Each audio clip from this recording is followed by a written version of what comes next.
హెలికాప్టర్లోనే రావాలని పోలీసులు అంటున్నారు.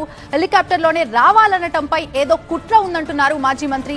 జగన్ రోడ్డు మార్గంలోనే నర్సీపట్నం వెళ్తారు. జగన్ పర్యటనకు ఎవరిని అనుమతులు అడగలేదంటున్నారు అమర్నాథ్. వాళ్ళు ఏమంటారంటే పర్మిషన్ లేదు, ఒకవేళ మీరు రావాలనుకుంటే హెలికాప్టర్ పర్మిషన్ పెట్టుకుంటే మేము పరిశీలిస్తామని చెప్పి చెప్తారు. ఇది లాస్ట్ పాయింట్. అసలు నాకు అనుమానంగా ఉంది,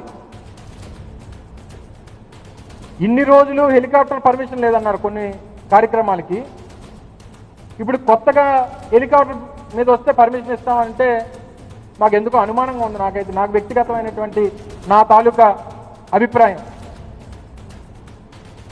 అంటే వీళ్ళు తాలూకా ఆలోచనలో ఏదైనా, ఈ ప్రభుత్వం తాలూకా ఆలోచనలో ఏదైనా కుట్రకోణం ఉందేమో అన్నటువంటి అభిప్రాయం కలుగుతూ ఉంది నాకు. ఇన్ని రోజులు హెలికాప్టర్ వద్దన్నటువంటి ఈ ప్రభుత్వం, ఇన్ని రోజులు హెలికాప్టర్లకి హెలిప్యాడ్లకి పర్మిషన్ ఇవ్వనటువంటి ఈ ప్రభుత్వం ఈరోజు మీరు హెలికాప్టర్లోనే రండి అని చెప్పి నొక్కి వక్కానిచ్చేటువంటి పరిస్థితి వచ్చిందనంటే ఏదో అనుమానం కలుగుతూ ఉంది నాకు.